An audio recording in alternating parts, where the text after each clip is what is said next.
Deus dá asas, faz teu voo, campeão, vencedor. Essa fé que te faz imbatível, que mostra o seu valor. Quantos recordes você pode quebrar? As barreiras você pode ultrapassar e vencer. Campeão, vencedor. Deus dá asas, faz teu voo. Campeão, vencedor. Essa fé que te faz imbatível e mostra o seu valor.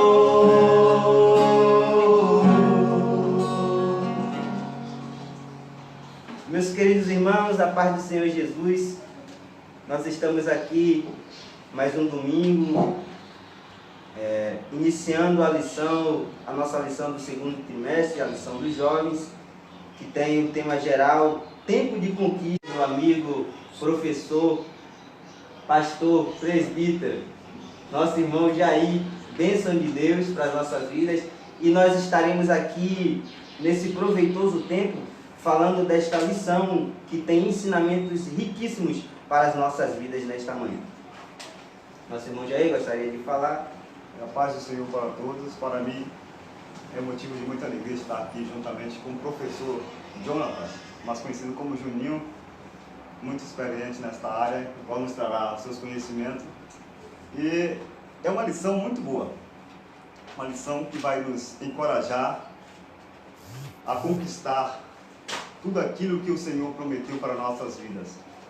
Assim como foi Josué liderando aquele povo para conquistar aquela terra, que sejamos também este líder que está pronto para vencer, para conquistar tudo aquilo que o Senhor tem para a nossa vida.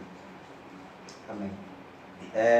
O tema da lição fala: o livro de Josué, tempo de conquistas. O texto do dia diz: mas em todas estas coisas somos mais do que vencedores por aquele que nos amou. 1 Coríntios 15, 57, a primeira referência bíblica que estarei citando aqui, fala que a vitória é nos concedida por intermédio de Cristo. Ou seja, só temos vitória por meio de Cristo Jesus.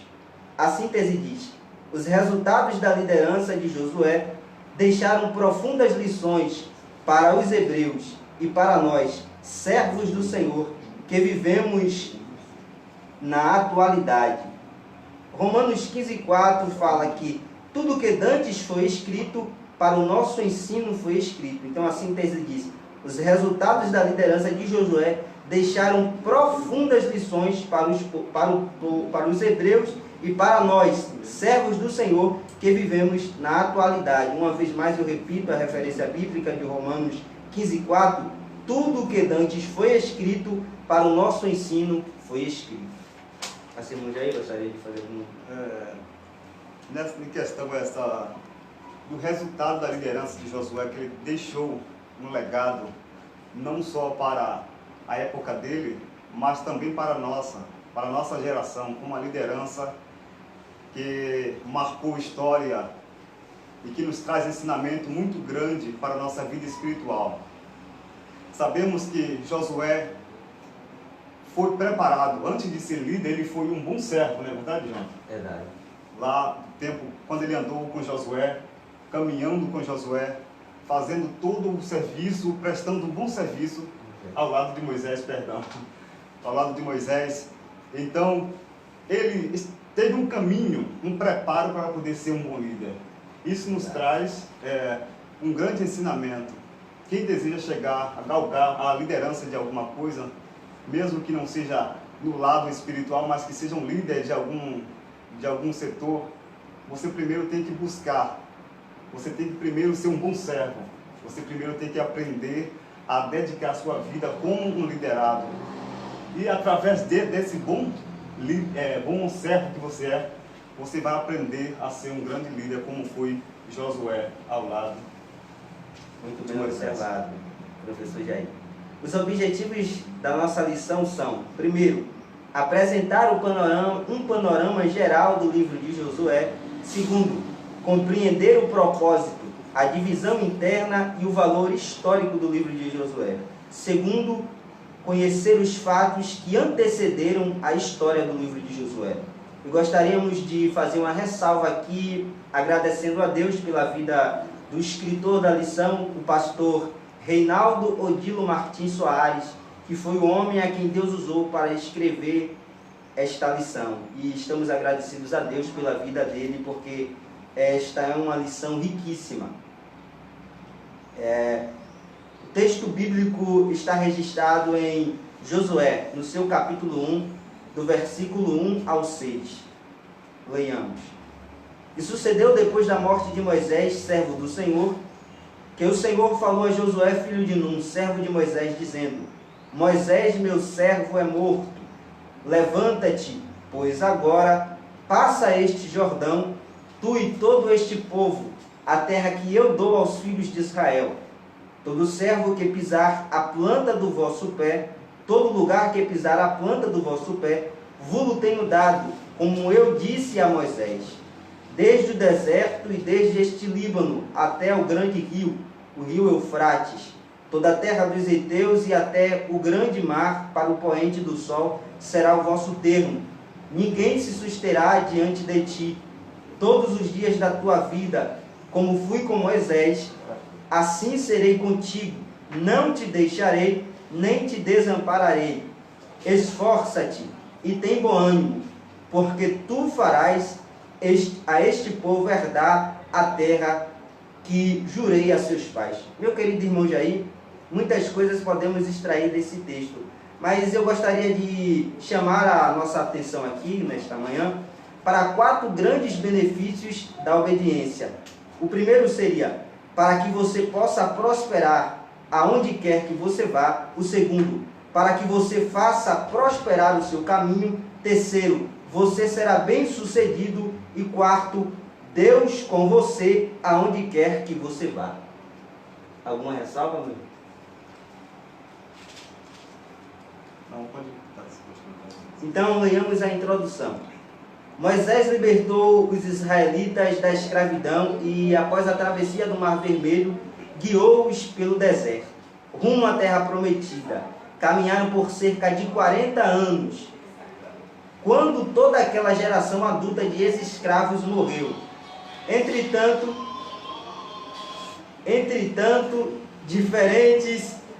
diferente de outros povos, os hebreus não sucumbiram, pois Deus queria preservá-los para si, pois havia prometido que deles descenderia o Salvador do mundo. Então, o Senhor levantou uma segunda geração, a qual foi adestrada no deserto. Ali os novos hebreus viram grandes milagres de Deus, conheceram a rebeldia de seus compatriotas e o resultado funesto que adveio para os desobedientes. O tempo passou, morreram Midian, Arão e Moisés, e Josué foi escolhido pelo Senhor para conduzir o seu povo. Logo depois, ele enviou 2 espias à milenária cidade de Jericó, com o objetivo de estabelecer estratégias para a sua primeira guerra, como líder dos hebreus. Depois de haverem atravessado o Rio Jordão, nesta série de lições, conheceremos as vitórias e conquistas do líder Josué e de todo o povo de Deus rumo a Canaã. Eu gostaria de chamar a nossa atenção para o fato de que o Josué ele foi escolhido por Deus. Jesus disse que não fomos nós que nos escolhemos, mas Ele que nos escolheu para que nós possamos ir e dar frutos, e esses frutos permaneçam. Outro ponto interessante aqui é falar sobre os 40 anos que o povo passou no deserto. Porque o deserto ele pode ser uma escola ou pode ser uma consequência. Jesus foi levado pelo Espírito ao deserto para ser tentado. Jesus foi levado pelo Espírito. Então, para Jesus, o deserto foi uma escola, mas não foi uma consequência. Quando seria uma consequência? Quando nós praticamos algum ato e esse ato nos leva à consequência do deserto, ou como dizem, a prova, a provação. Então, no caso dessa pessoa que cometeu um ato pecaminoso e ele está no deserto, o deserto para ele é uma consequência. Ele vai aprender? Vai. Mas o deserto para ele não foi uma escola, não foi o Espírito que levou ele ao deserto, como o Espírito conduziu Jesus ao deserto. Então, o deserto para essa pessoa que cometeu algo errado está sendo uma consequência do seu erro. Davi pecou e o erro de Davi teve consequências. E a minha pergunta nesta manhã é: o deserto para você é uma escola ou é uma consequência? Pegando o gancho dessa passagem que você falou aqui, em questão de povo, os hebreus passaram 40 anos no deserto. 40 anos, e não era um lugar tão distante, mais ou menos 430 quilômetros do Egito, de onde eles saíram até a terra de Canaã. Aí nós nos perguntamos por que passou 40 anos aquele povo caminhando, né, dando voltas pelo deserto, e podemos entender que o povo ainda não estava preparado para alcançar aquela cidade ainda. O povo, mesmo vendo tudo aquilo que o Senhor fazia para com eles, o povo que saiu de lá do Egito, vendo tantas maravilhas que o Senhor operava, mas mesmo assim continuavam na desobediência. E nisso ia atrasando o trajeto dele de alcançar a terra prometida. Porque, quem sabe, com poucos dias aquele povo chegasse à terra de Canaã. Mas por causa até mesmo dos seus andar em caminhos errados, fazer aquilo que não agradava ao Senhor, então não foi possível o povo chegar ao tempo mais cedo, mas levou 40 anos. Isso, se eles andassem direto, sem parar em outros lugares, sem ficar rodando, eles alcançariam mais cedo. Então, aquele povo passou 40 anos, e durante esse tempo, as crianças que nasceram nesse deserto tiveram grandes experiências, viram o quanto aquele povo sofreu, que saiu lá, morreram, o que saiu do Egito morreu. Por quê? Porque não obedeceu a voz de Deus, não queria obedecer a Deus, então não conseguiu entrar na terra prometida. Então, aquilo ali foi uma escola, realmente, para aquelas pessoas que nasceram no deserto, viram tudo aquilo. Então, eram pessoas que estavam preparadas para alcançar esta terra prometida, por ver tudo aquilo que aconteceu, sucedeu com seus pais. Então eles, não, peraí que eu vou me arrumar, eu quero entrar nessa terra, o qual o Senhor, nosso Deus, prometeu aos nossos pais. Eu não quero morrer também aqui nesse deserto. Então, eu acredito que foi uma escola para eles. Então, no momento em que eles se viram convocado por Josué, então eles abraçaram aquela oportunidade, porque se Josué não se levantasse para poder conduzir aquele povo até a terra de Canaã, como estaria o povo de Deus? Mas Deus sempre levanta homens preparados para poder conduzir o povo de Deus, e Josué foi este homem preparado por Deus para conduzir aquele povo até a terra de Canaã. O primeiro tópico fala sobre o livro de Josué. O primeiro subtópico do primeiro tópico fala visão panorâmica ou visão geral. Josué é o primeiro dos livros denominados históricos das Sagradas Escrituras, segundo os estudiosos. A obra começou a ser escrita por volta do ano de 1400 a.C., data aproximada da destruição da cidade de Jericó. A maioria dos teólogos acredita que o servidor de Moisés, Josué, filho de Num, a tribo de Efraim, escreveu quase todo o livro, salvo o seu final, no qual se narra o seu falecimento. O livro de Josué continua narrando a história dos hebreus após a peregrinação de 40 anos descrita no livro de Números. Entre Números e Josué, há apenas um longo discurso de Moisés, com alguns fatos pontuais, dentre eles a morte de Moisés. Josué apresenta aspectos singulares, indispensáveis a uma vida cristã saudável. pois os princípios espirituais neles inscritos e os eventos registrados servem de ensinamento, admoestação e conforto para os cristãos de todas as épocas. Há no Antigo Testamento os livros do Pentateuco, Penta 5, Gênesis, Êxodo, Levítico, Número, Deuteronômio. Os livros históricos, também tem os livros históricos, e Josué faz parte destes livros históricos. E a Bíblia não está escrita em ordem cronológica, ela está escrita em ordem lógica, porque o livro mais antigo da Bíblia não é Gênesis, ou o primeiro livro escrito da Bíblia não é Gênesis. O livro mais antigo da Bíblia, segundo os estudiosos, é Jó. Então, Gênesis fala do princípio, no princípio criou Deus. Então, como Gênesis fala do princípio, Gênesis está no princípio ou no início da Bíblia. Positivo. Senhor Jair, podemos já passar para o segundo subtópico. Só uma ressalva aqui, neste mesmo tópico, que fala sobre... a maioria dos teólogos acredita que o servidor de Moisés, Josué, filho de Nun. Josué era servidor de Moisés, ou servo de Moisés. E ele andava com Moisés. Onde Moisés ia, Josué estava. E os jovens, obviamente, gostam de andar com os jovens. Isto é bom, não estou dizendo que os jovens não podem andar com os jovens, mas também que devemos andar com pessoas experientes, que possam nos ensinar, que tenham algo também para nos ensinar. O próximo tópico, subtópico. Como era o mundo na época? Segundo pesquisas históricas, quando Israel transpôs o Rio Jordão, por volta de 1400 anos, muitos povos já estavam em estágio civilizatório bem mais avançado, mas outros, por seu turno, sequer existiam. No Japão, a primeira fase da civilização, Jomon, chegava ao seu apogeu.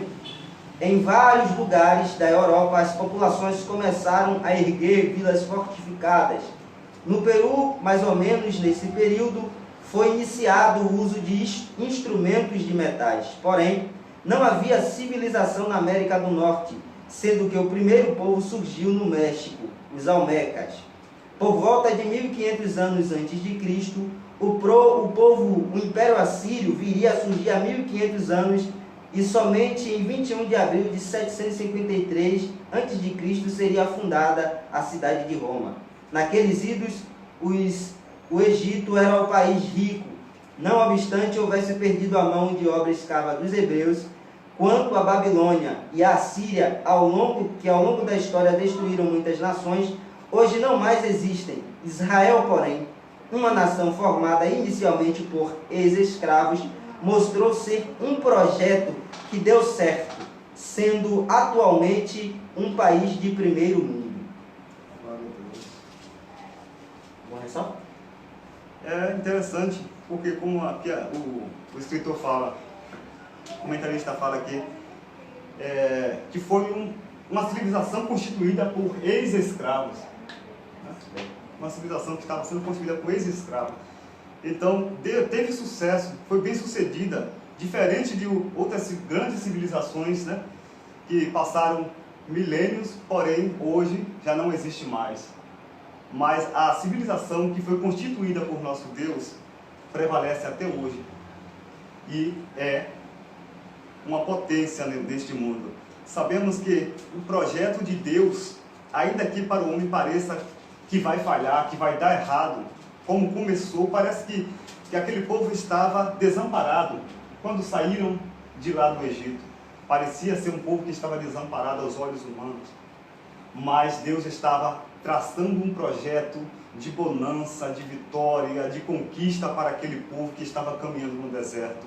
É isso que devemos entender, que às vezes estamos passando por um deserto e as pessoas olham de longe, dizendo que vai dar tudo errado, que você não vai chegar a lugar nenhum. E quando pensa que não, você está vivendo tempos de bonança. E as pessoas não entendem como aquele povo que saiu como escravos lá do Egito e hoje vive numa terra que mana leite e mel, uma das melhores terras.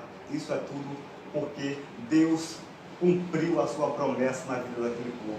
E assim também em nossas vidas. Ainda que você esteja passando hoje por um deserto, creia que vai chegar o tempo de bonança. Porque sabemos que o Egito, o deserto, ela nos traz experiências de providência daquilo que nós necessitamos. Mas Canaã nos traz experiências de bonança, de coisas além daquilo que precisamos. O povo aprendeu a viver com aquela coisa ali, ó, contada. Era para sobreviver, no deserto era para aprender a sobreviver. Mas quando o Senhor colocou aquele povo ali na terra de Canaã, era para mostrar que Ele tinha bonança para todo aquele povo. Que eles passaram pelo deserto, por dificuldades, mas eles alcançaram a promessa que Deus deu a eles ali, vivendo em tempos de bonança. Amém?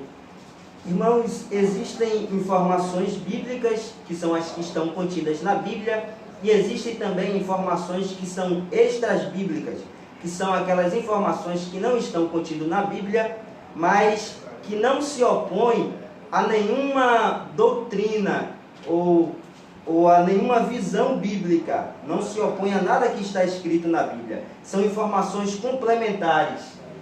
E é o que está escrito neste tópico aqui, o que o escritor escreveu. Isto que ele escreveu aqui, essas informações não estão escritas na Bíblia, porém não se opõem a nada do que está escrito na Bíblia.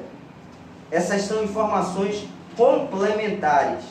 Porém, essas informações também nos ajudam a obter um pensamento mais claro. Nós entendemos sobre a geografia, sobre o povo daquela época, sobre os costumes daquela época. Então é importante também nós que gostamos de estudar a Bíblia Sagrada, e todo jovem deve ter esse entendimento, deve ter este desejo de estudar a Bíblia Sagrada. Precisamos buscar estas fontes, precisamos buscar esse conhecimento de Deus. E isso é muito importante. O Salmo 44, no seu versículo 33, vai nos dizer que a vitória é para quem Deus se agrada. Então, a vitória para o povo de Israel chegou porque Deus se agradou deles. Porque enquanto Deus não se agradou deles, eles ficaram no deserto. Mas quando Deus se agradou deles, aí eles passaram a possuir a terra. O terceiro subtópico.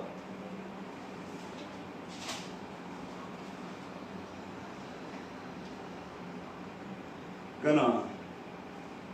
O território de Canaã, a denominada Terra Prometida, tinha aproximadamente 290 quilômetros por 65 quilômetros de largura e ficava a 480 quilômetros do Egito para o sul. A 110 quilômetros para o nordeste encontrava-se Nínive, e para o leste também a 1.100 quilômetros a Babilônia. Mais além, a 1.600 quilômetros localizava-se a Pérsia. Para o noroeste, a 1.300 quilômetros a Grécia, e após a 1.400 quilômetros a cidade de Roma, fundada posteriormente à conquista da Terra Prometida. A Terra Prometida era uma estreita faixa de terra no Oriente Médio. Deus poderia ter prometido que eles iriam conquistar o mundo, mas não. O Senhor estabeleceu apenas aquilo que seria necessário para seu povo fazer a diferença na terra. Por isso, ao longo da história, Israel nunca se notabilizou como povo conquistador, como outras nações. Os hebreus sempre buscaram até os dias de hoje somente a herança prometida por Deus. Esse tópico é muito interessante. E falando sobre o necessário, o livro de Provérbios, no seu capítulo 30, versículo 8, diz o seguinte: afasta de mim a vaidade e a palavra mentirosa. Não me deis nem a pobreza, nem a riqueza. Mantém-me do pão da minha porção acostumada. Paulo também se contentava com o que ele tinha. Em Filipenses 4:11, diz o seguinte: referência bíblica aqui para nos ajudar a obter um entendimento claro do que está sendo falado aqui nesta manhã. Filipenses 4:11 diz o seguinte: não digo isto como por necessidade, porque já aprendi a contentar-me com o que tenho. O objetivo de Deus também em relação ao povo de Israel era que ele influenciasse outras nações. O senhor concorda, irmão Jair? Com certeza. Por isso que o escritor da lição vai falar que Deus colocou o povo a terra era estreita, né? Deus colocou eles no meio. No meio, eles eram rodeados por outras nações. Então, o objetivo de Deus não era só que Israel fosse abençoado, mas que Israel abençoasse outras nações também. Porque o objetivo de Deus de nos abençoar nunca é só para o nosso benefício, mas é em benefício também daqueles que nos rodeiam, das pessoas, do nosso próximo. Então entenda isso, que a bênção que Deus te dá, esta bênção que Deus te concedeu, ela também tem que contribuir em benefício do seu próximo, das pessoas que estão ao seu redor. E quem é o seu próximo?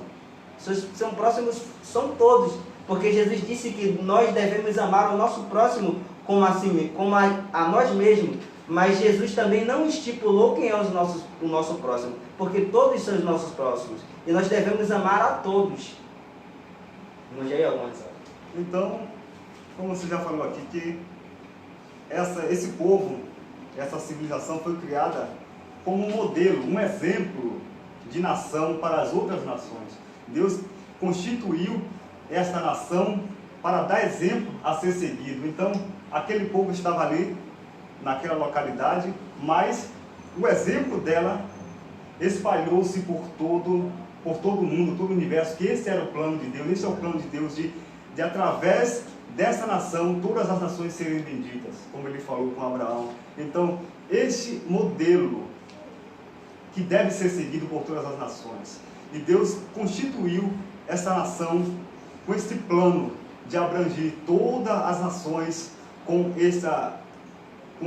as suas promessas que ele fez, não somente para aquele povo, mas a promessa também que cabe aos gentios, que somos nós, que fomos alcançados por esse modelo que é a nação santa. O interessante é que Israel era uma nação temida, mas era temida por causa de Israel? Não, ela era temida por causa do Deus de Israel, porque o poder está nas mãos de Deus. E Deus não tem o poder, Deus tem todo o poder. Então Israel era uma nação temida por causa de Deus, que era na vida dos israelitas.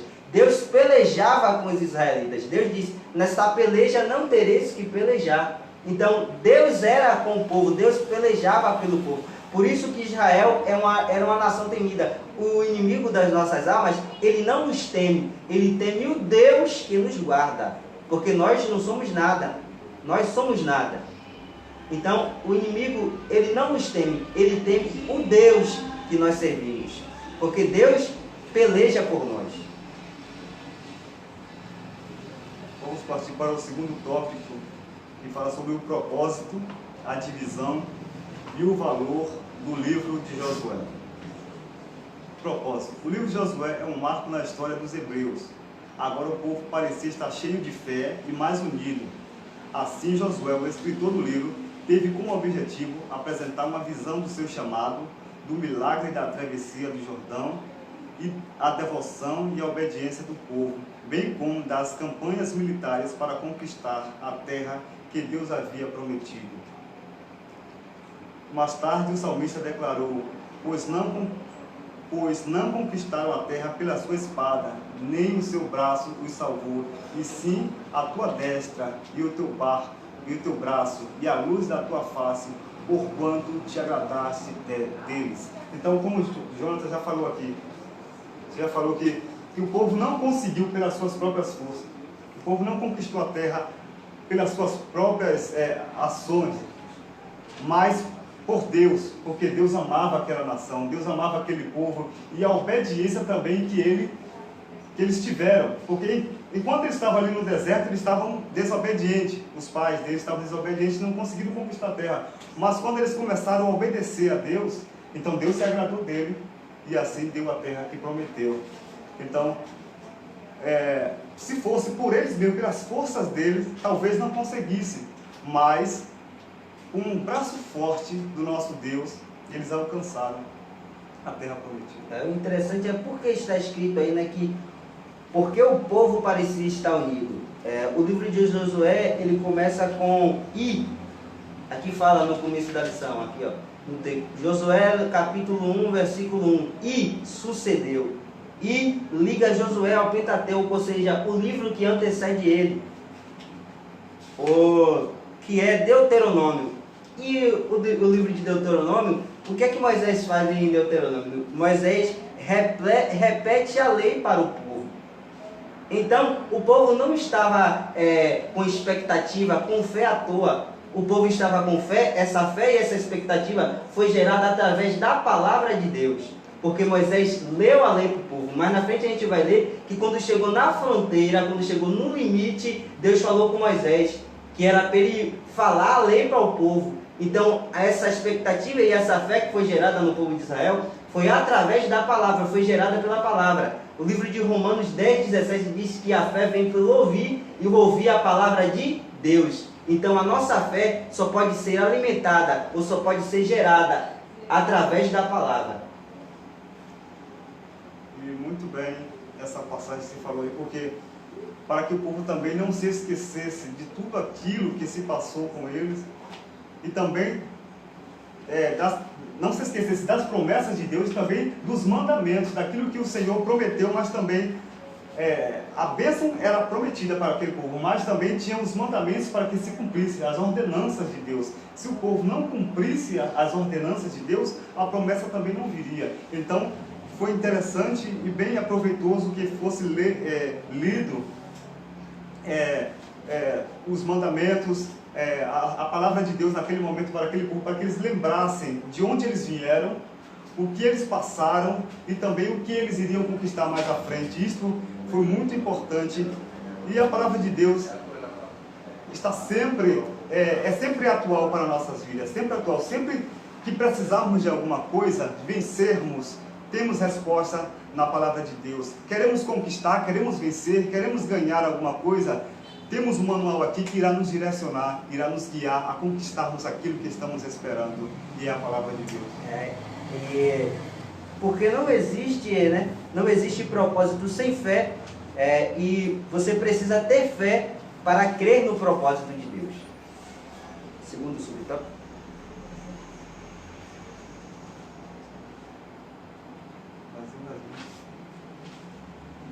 Segundo subtópico. O livro de Josué possui uma clara divisão interna bastante útil para entendermos os estágios da saga dos hebreus rumo a Canaã. Segundo a Bíblia de Estudo Pentecostal, podemos dividir o livro de Josué da seguinte maneira: preparação para a conquista. Só vou ler até aqui. Preparação para a conquista. Então, nós vimos aqui, primeiro, que existem estágios de vida. O povo teve um estágio. Existe estágio, existe um início, um meio e um fim. E não importa muito bem como você começou. Você pode não ter começado bem, mas a decisão de terminar mal ou terminar bem é sua. Jesus pode reescrever a sua história ou a nossa história. E outro fator interessante aqui também é a preparação para a conquista. Quer dizer que para toda batalha existe uma preparação, existe um momento preparatório. Jesus falou aos discípulos: ficai na cidade até que do alto seja revestido de poder, porque os discípulos enfrentariam batalhas espirituais e eles precisavam estar preparados para essa batalha. É o que está escrito aqui: preparação para a conquista, preparando o povo e preparando a estratégia. Ou seja, nós não podemos entrar numa batalha de qualquer forma, nós precisamos nos preparar, e foi isso que Josué fez. Então, nós estamos concluindo a nossa lição. A conclusão diz: o livro de Josué retrata de forma empolgante a travessia do Jordão, as inúmeras batalhas que propiciaram aos hebreus tomarem posse da terra prometida, bem como a divisão da terra pelas tribos que conquistaram os territórios que lhe foram concedidos por herança. podemos aprender, mediante a leitura do livro de Josué, o quanto é glorioso confiar em Deus e obedecer às suas ordenanças. Então fica aí. Confiar em Deus sempre, não importa a situação em que você esteja vivendo. E obedecer às suas ordenanças, que é muito importante.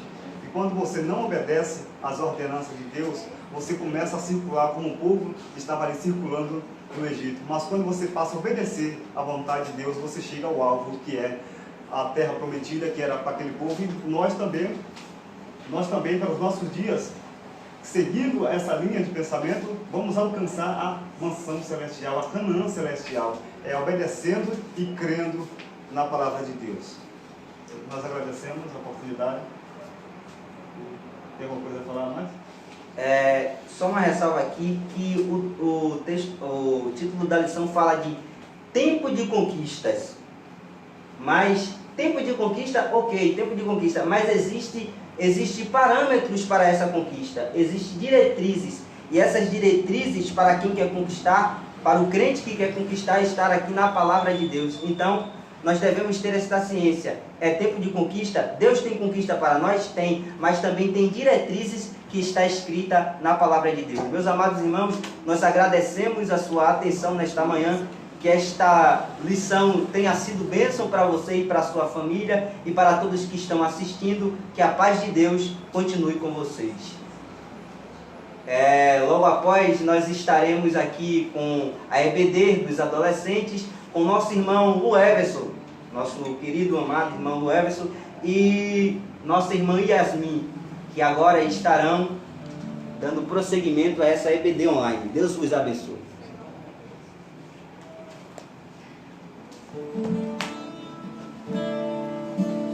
Que ele cresça, eu diminua,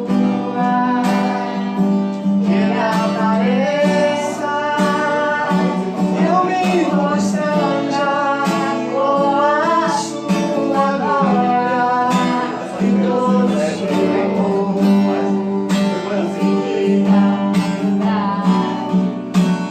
servo de todos os irmãos.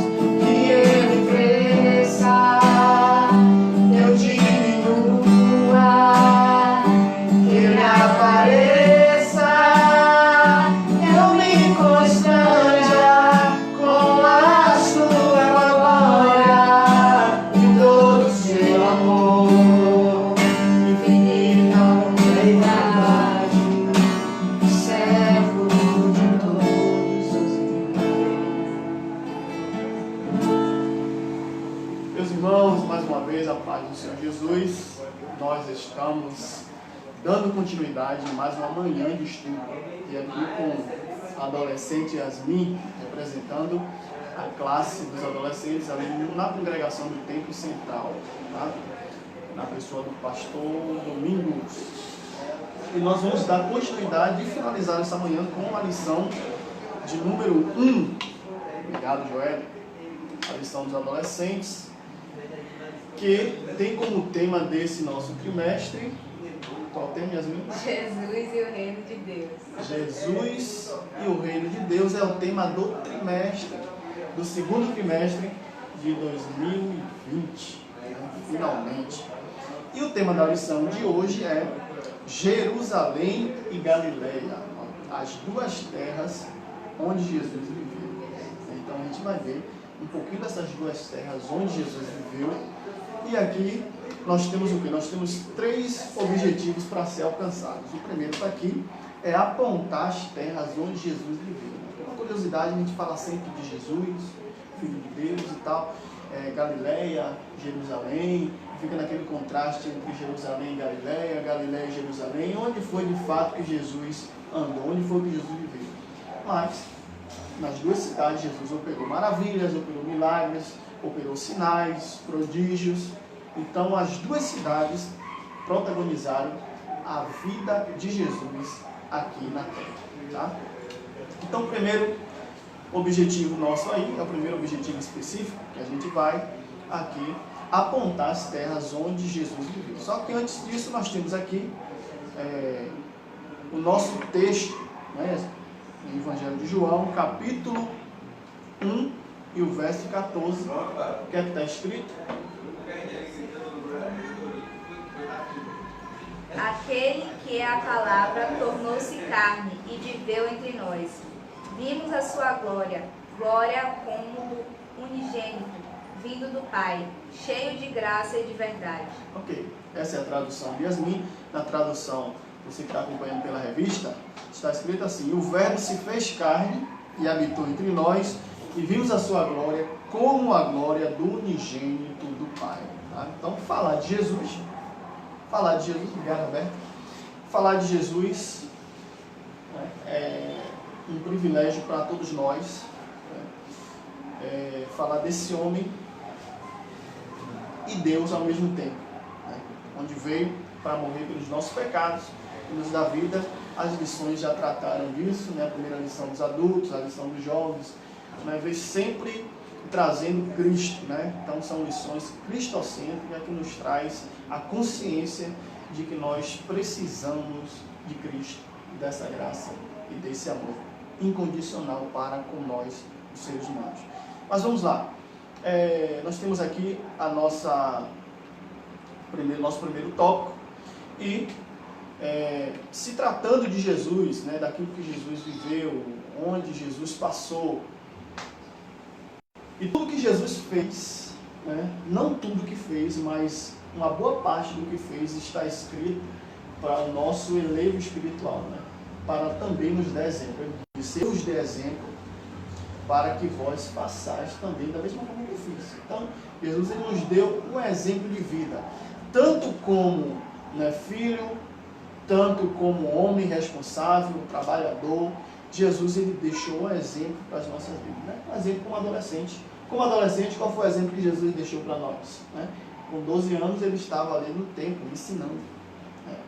Então, é um exemplo de vida que começa da sua infância, adolescência, até o seu último dia na Terra, até a sua fase adulta, aos seus 33 anos. Mas o início da lição, logo a pauta aqui, diz assim: onde Jesus passava, ele deixava marcas incríveis. Todos os lugares que Jesus passou, Jesus sempre deixou marcas incríveis. Nós vamos ver logo aqui à frente, o comentarista ele fala que Jesus ele impactou as pessoas, ele motivou as pessoas, ele incentivou as pessoas em um ângulo de 360 graus. Então, Jesus, ele era o ponto das atenções. Ele influenciava direita, esquerda, frente, fundo, leste, oeste, norte e sul. Jesus estava influenciando. Então, por onde ele passava, ele impactava as pessoas. Então, quando nós dizemos que estamos seguindo os passos de Cristo, significa que nós devemos fazer o mesmo. Influenciar, exatamente. Mas, a gente vai ver aqui no decorrer da lição, que influenciar, ninguém está escape. É impossível alguém não influenciar. Todos nós influenciamos. Agora, a questão é como nós influenciamos. A escolha é nossa. De que forma eu quero influenciar a minha geração? De que forma, Yasmin, você influencia no seu colégio? Falando sobre Jesus, Falando sobre Jesus. As minhas atitudes também. As suas atitudes. Então, tudo isso faz com que alguém te observe e veja as suas atitudes e vai se influenciar através da sua vida, através das suas atitudes. A gente tem o costume de falar que mas eu não sirvo para nada, eu não sou ninguém, ninguém gosta de mim, ninguém olha para mim. Mas nós, mesmo com essas atitudes, estamos influenciando alguém. Alguém talvez fraco, vai olhar e dizer: fulano é fraca, você acha que eu sou a mesma coisa. Está influenciando de certa forma. Então, nós precisamos escolher de que forma nós devemos influenciar. E o exemplo, seguir o exemplo que Jesus nos deixou, é o melhor que nós temos a fazer para seguir esse exemplo e sair influenciando de uma forma positiva, que as pessoas olhem para mim, olhem para você, olhem para nós e digam verdadeiramente: aquele é um homem de Deus, aquela é um adolescente de Deus, é um jovem de Deus, é uma criança de Deus, é um idoso de Deus, porque é o poder de influenciar que nós temos. Então, a nossa geração foi chamada para influenciar, mas influenciar da maneira correta. Tá bom? Então vamos lá. Primeiro tópico da lição: onde pisar a planta do seu pé. Então o comentarista ele já fala aqui que foram apenas 33 anos. Então, 33 anos, mas o mundo nunca mais foi o mesmo. O mundo antes de Cristo é um, e o mundo depois de Cristo é outro. Então a história tem, né, duas fases, antes e depois de Cristo. Então a história é contada dessa forma, nos livros de história, né, que a gente tanto lê na minha época mesmo no colégio, mas ainda lê bastante, né? Ainda tenho saudade. Mas fala sobre isso, né? Antes de Cristo, tal, não sei o que, X anos antes de Cristo, X anos depois de Cristo, porque Cristo veio para revolucionar, para mudar a história da humanidade. Então, antes de Cristo e depois de Cristo. Tá? Com 33 anos apenas vivido na Terra, estou quase lá, né? Faltam 2, né? 1,5, digamos assim, para 33. E será que eu tenho influenciado? Estou perto da idade de Cristo, e agora? O que as pessoas irão dizer de mim? O que as pessoas olham para mim e falam, não leve isso, leve isso aquilo? Será que as pessoas querem seguir os meus passos, querem ser igual a mim? Porque o apóstolo Paulo, ele disse, ser imitadores de Deus como filhos amados, mas ele disse também, ser meus imitadores como eu sou de Cristo. Ou seja, Paulo estava influenciando, estava dizendo, vocês precisam me imitar porque eu imito a Cristo. Será que a gente pode dizer o mesmo? Complicou agora, né? Será? Mas como era Jesus? Simples, humilde, manso, amoroso e focado em uma missão. Então tá aí. Jesus, ele não era nenhum arrogante, né, presunçoso. Ele era humilde, ele era simples, ele era manso, ele era amoroso e era focado em uma missão. Essas qualidades de Jesus que tem que haver em nós, né? Hoje nós vivemos em um tempo que a gente quer levar tudo nos peitos, né? A gente costuma falar, não leva desaforo para casa. Se alguém me dizer um, eu digo 2, 3, 4, 5, por aí vai, dizendo, até completar, né, a quantidade que você queira dizer ou falar.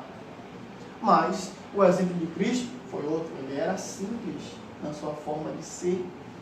Ele era humilde. Ele era manso, amoroso e focado numa missão. E hoje nós temos uma missão? Temos? Qual é a nossa missão? Pregar o Evangelho. Mas como se prega o Evangelho?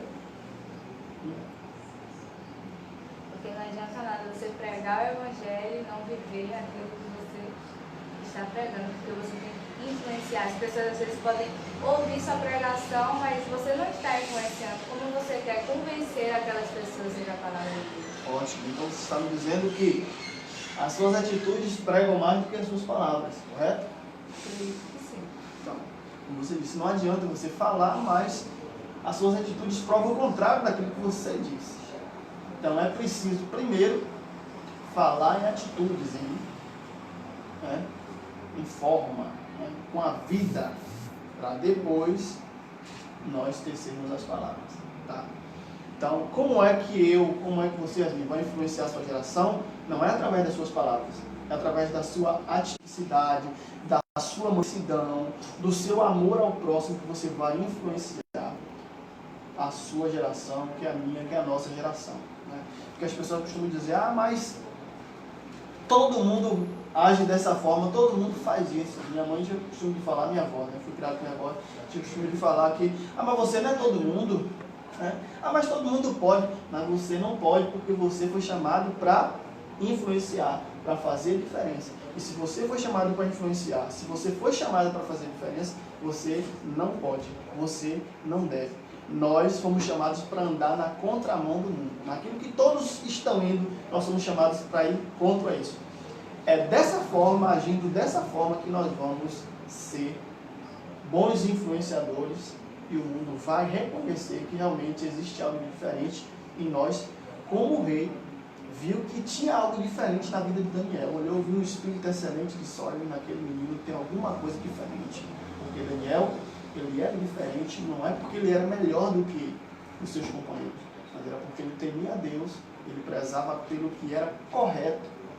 E ele se sobressaiu pela sua honestidade, pela sua simplicidade, pela sua forma, seu jeito de ser. E Daniel conseguiu influenciar o rei. Né? Como também conseguiu, né? As suas atitudes também conseguiu outras reações negativas. Então, isso tinha uma lição para nós. Nem sempre as nossas atitudes, sendo corretas, sendo sinceras, sendo amoroso, vai causar uma reação positiva nas pessoas. Às vezes as pessoas vão olhar, você é besta, você é isso, você é aquilo, se fosse eu faria assim, assim, mas você não faz. E as pessoas não entendem isso. E nós agimos na contramão influenciada por ele. Então, não tinha possibilidade da pessoa que andasse com Jesus, todos que andaram com Jesus, todos que ouviram Jesus falar, foram influenciados. Até os fariseus, os saduceus, aqueles homens que eram contra Jesus, ficavam admirados com a sua sabedoria, com a sua simplicidade. Até na hora de Deus falar os sermões dele, eles vinham com a palavra de sabedoria, né? Exatamente. Todo mundo ficava... E todos ficavam maravilhados. Tá? Então, a obra que Cristo consumou na cruz precisa ser levada ao conhecimento, né, de toda a humanidade.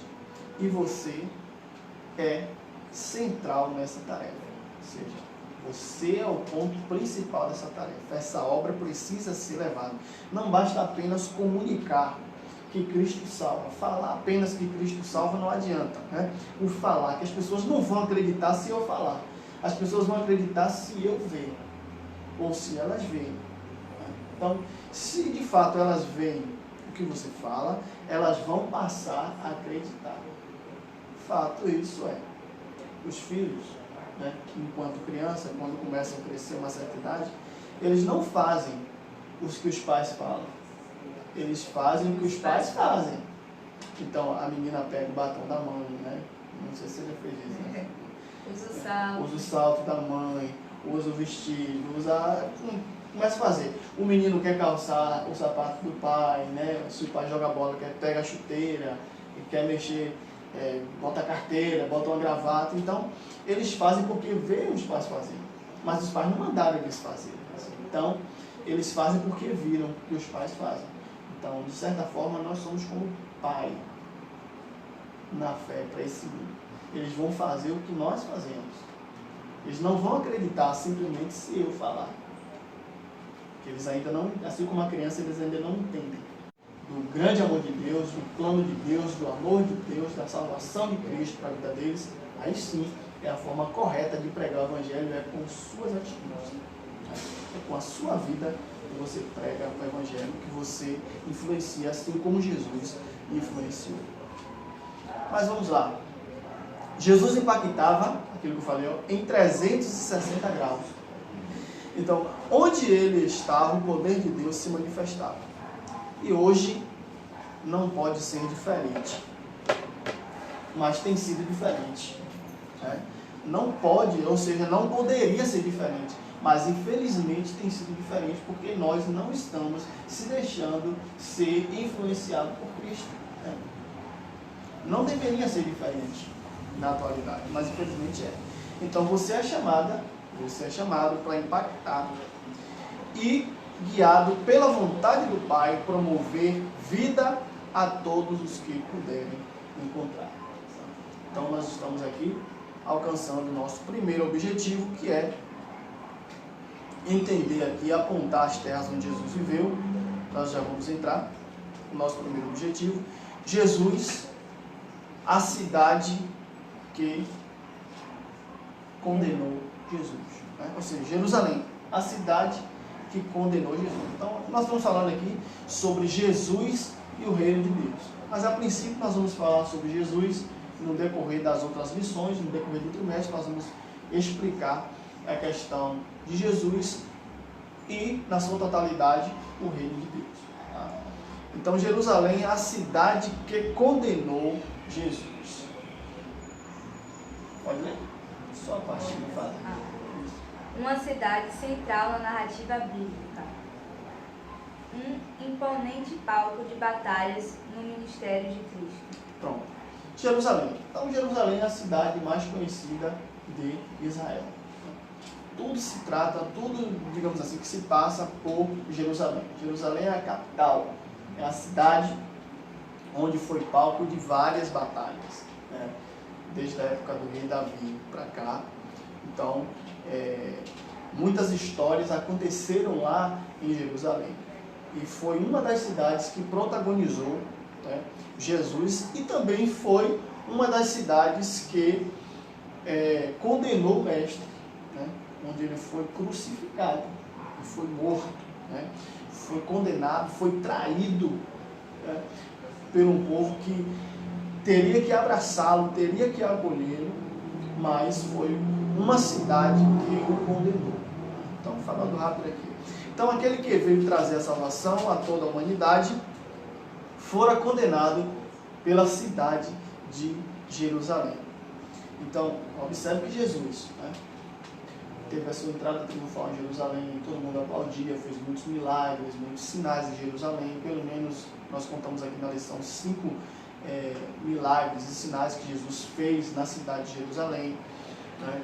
Então, mas foi a cidade que condenou ele, foi a cidade que o traiu, não o abraçou. E aqui cabe uma reflexão para nós aqui, que está até dentro do contexto aqui, que nem sempre vamos ser bem recebidos ao levarmos as boas novas. Nem sempre você, nem sempre eu, nem sempre você que está assistindo, nem sempre nós seremos bem aceitos ou bem recebidos ao levarmos as boas novas do Evangelho de Cristo.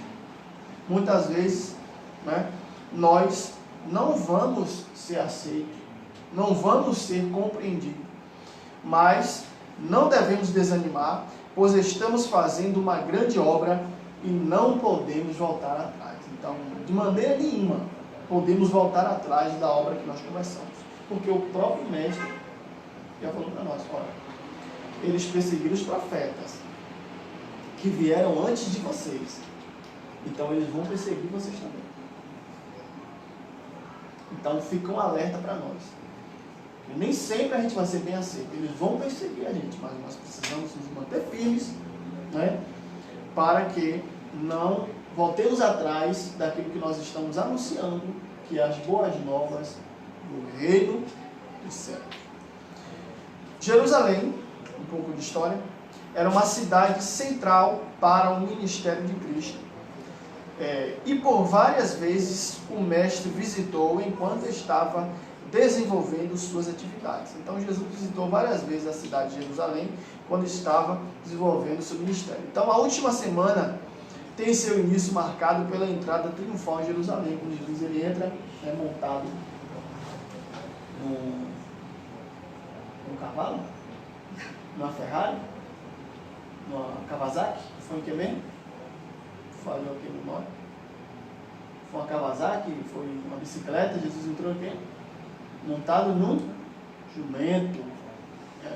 Então ele tem a sua entrada triunfal em Jerusalém. Foi uma das últimas, nas suas últimas semanas, né? Ele já estava prestes a ser traído e crucificado. Então, e o seu fim impressionante com a sua crucificação, que seria logo depois, e em seguida também a sua ressurreição, porque ele está vivo, poderosamente vivo, né? Ele ressuscitou. Então aqui nós apresentamos a cidade de Jerusalém, onde foi a cidade que Jesus ele viveu, né? Alguma parte do seu tempo, pregando, ensinando, fazendo milagres, mas foi também a cidade onde o traiu, onde o condenou, crucificou, mas ele ressuscitou e hoje está vivo à direita do Pai. Amém? Terceiro tópico é Galiléia, a cidade onde Jesus ensinou o seu ministério. Então observe, a Galiléia, diferente da cidade de Jerusalém, a Galiléia ela era uma cidade, digamos assim, do subúrbio, né? Era uma cidade que ninguém dava muito valor à cidade, né? A região da Galiléia, digamos assim. Então, era uma região de cidade de menor expressão econômica, né? Ou seja, o capital era fraquinho, né? Era pouco. Então, socialmente, ela era desvalorizada e pouca influência, né? Tinha pouca influência política. Então, os políticos não olhava muito para a Galileia. Tá? Então era mais Jerusalém, porque era o centro das atenções. Né? Era Jerusalém, mas Galileia não. Então, enfim, um lugar curioso para alguém iniciar, né, o ministério. Onde não havia fama. Né? E quando ele começou aí, todo esse seu ministério transformou o mundo com os seus ensinamentos através dessa cidade, através da cidade da Galileia. Então, após a tentação no deserto, isso aí, na Galileia, Jesus se dirige à Galileia em uma série de maravilhas, né, começa a chamar a atenção de muitos. Né? Então, uma série de maravilhas começou a chamar a atenção de muitos. Ele transforma água em vinho, né, nas bodas de Canaã. Ele faz muitos milagres e maravilhas. Né? Então, a primeira pesca milagrosa, o sermão, né, do monte, tudo aconteceu exatamente lá na Galileia, né? Onde ele também acalmou a tempestade. Então, curou à distância o servo do centurião, né? Aquela passagem que Jesus disse, centurião, Senhor, diz só uma palavra, o meu criado ficará são. Tudo foi lá na cidade da Galileia e o seu criado ficou são. Então, curou tantos, ressuscitou mortos, expulsou demônios, multiplicou, né, pães e peixes, tudo através ali da cidade da Galileia, né? Na Galileia, que era um subúrbio onde muitos não davam valor, mas foi onde o mestre começou.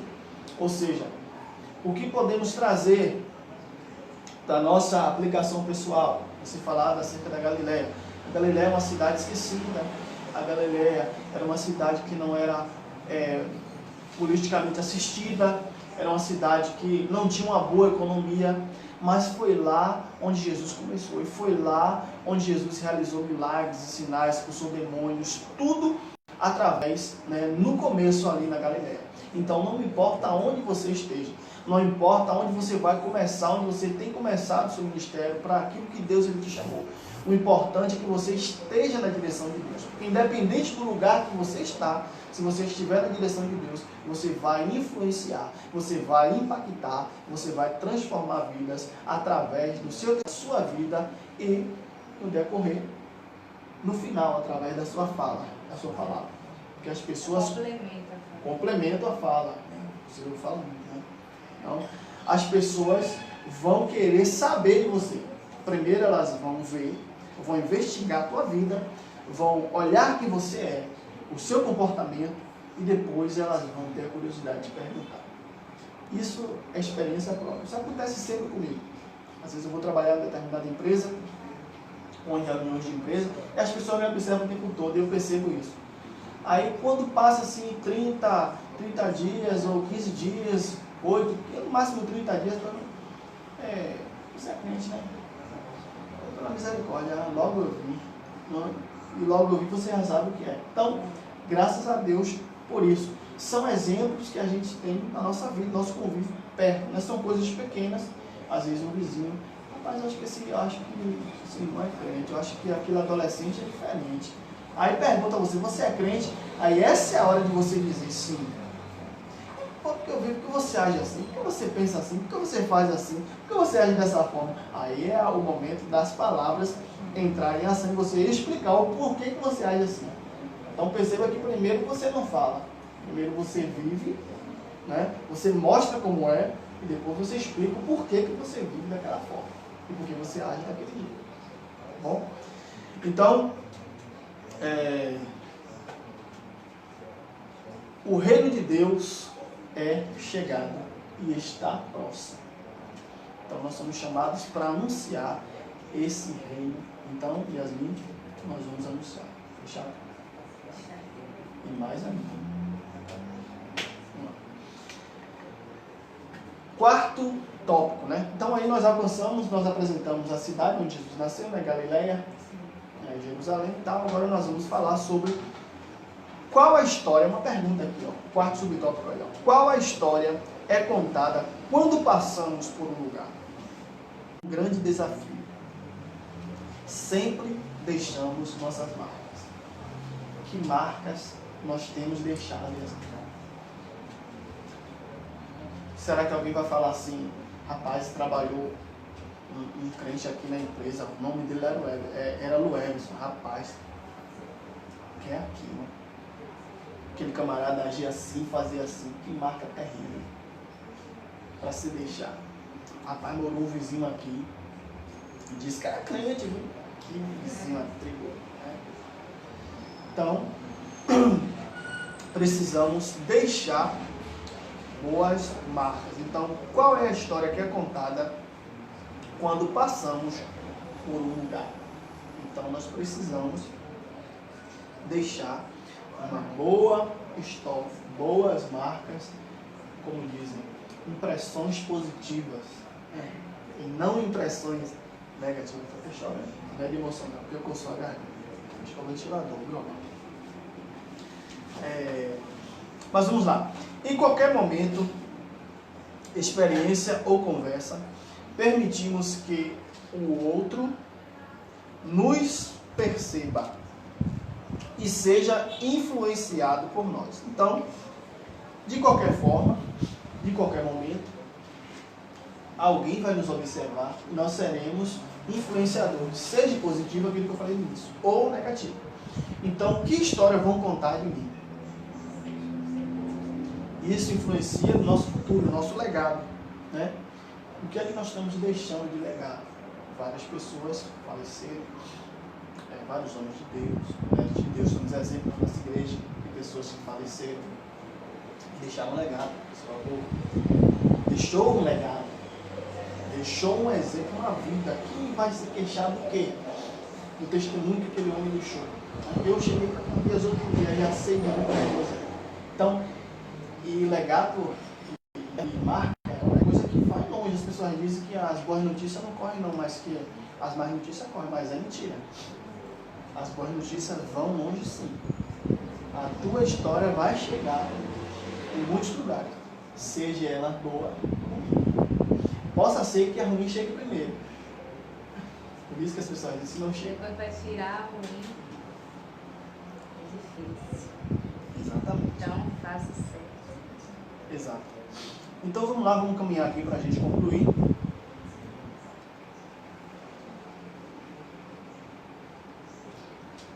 O primeiro mal, né?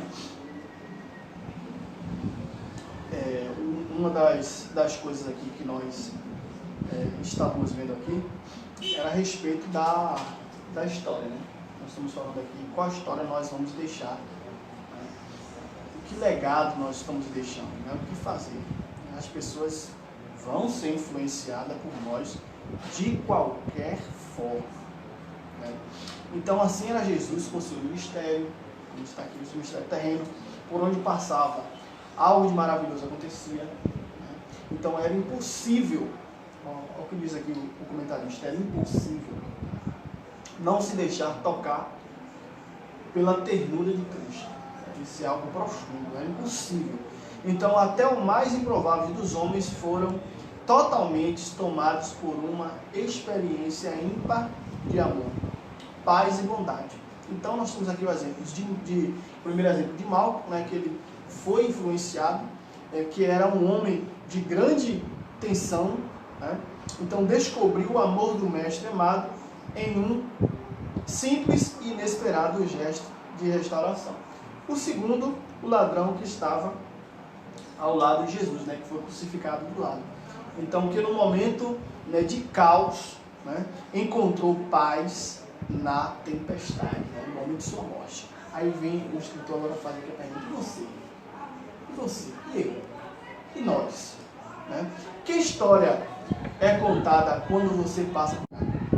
Porque as pessoas vão falar, seja bom ou seja ruim, de uma coisa certa, elas vão falar de qualquer forma. Agora, o que elas vão falar de você? O que elas vão falar de mim? Então, o que as pessoas que lhe conhecem falam a seu respeito? Porque as pessoas que te conhecem falam o que de você? Né? Então, a gente deve ter aí uma medida. O que as pessoas me conhecem falam o que de mim? Falam que eu sou o quê? Então, elas conseguem ver em você, ou em mim, ou em nós, um discípulo de Cristo? Será? Que as pessoas olham para mim e conseguem ver que eu sou um adolescente? Sou, viu? Vou botar o contrário, eu tenho 13 anos. Né? Então, as pessoas vão ver, olham para mim e falam, não, Yasmin não. Se fosse fulana de tal, até acreditaria, mas Yasmin não. Yasmin é menina assim, de Deus, então será que as pessoas... E aí? E você que está vendo ela? Será? As pessoas, rapaz, não acredito que fulano faria isso não. As pessoas dizem, não posso acreditar, fulano não. A conduta, não a vida, não o jeito, não a forma, o falar, o andar e tal. A Pedro, uma coisa chamou Pedro negou, aí correu, né, para se esconder. Chega em um determinado lugar, a mulher falou, tu é um dele, a tua fala te denuncia. Não sou ele não. Você é um dele. Em outro período, as tuas vestes é igual a ele, tu anda como ele, tu se veste como ele, tu fala como ele. Né? Então Pedro, até no momento de traição, tinha as marcas de Jesus na sua vida. Né? E as pessoas reconheceram que de fato ele estava andando com Cristo. Então, será que as pessoas têm visto isso em mim? Será que as minhas vestes, está falando de veste aqui, não é doutrina não, mas será que as minhas vestes têm glorificado a Deus? Será que da forma que eu me visto, o mundo olha para mim e diz, é diferente? Porque o mundo não nos conhece a princípio, né? A primeira impressão, e tem um ditado que diz que a primeira impressão é que fica, né? A primeira impressão, né? Será que o mundo consegue identificar nas minhas vestes Deus em mim? Fica a pergunta no ar, né? Para nós entendermos se sim ou que não. Então, qual a história estará sendo contada depois que você sai de determinado lugar? E para concluir, essa lição, por onde passamos, nós influenciamos alguém. Nós influenciamos alguém. Somos impelidos a aceitar esse grande desafio e fazer a diferença. Então, esse desafio é nosso e nós precisamos, né, aceitar esse desafio e quebrar esse tabu em ter o quê? Em viver, em andar como Cristo amou. Então, Filipe disse, nas pisadas de Cristo, será que Cristo faria disso, dessa forma ou daquela outra forma? Tudo que nós vamos fazer, vamos botar na balança, né? Será que Jesus agiria? De que forma Jesus faria isso? Nessa situação, como Jesus faria? O que Jesus faria se eu fosse? Jesus faria o quê? Então, para a gente entender se de fato, né, Jesus, ele está ou não se agradando de nós, na nossa vida, nas nossas vestes, na nossa forma de andar, para que o nome dele seja louvado. Amém? Acho que ficou claro para todo mundo. Nós vamos orar e encerrar a nossa participação. Que hora é? Vamos orar. Vamos orar? Então, ora aí para agradecer. Senhor Jesus, estamos aqui na tua presença, Pai, eu te agradeço que ouviu essa mensagem, Senhor, que eles possam influenciar outras pessoas e pregar o teu evangelho, assim como a palavra disse. Não só nessa palavra, mas em todas as outras que já foi dada nessa manhã, Senhor. É o que te pedimos, já te agradecemos. Amém. Deus abençoe a todos e até o próximo.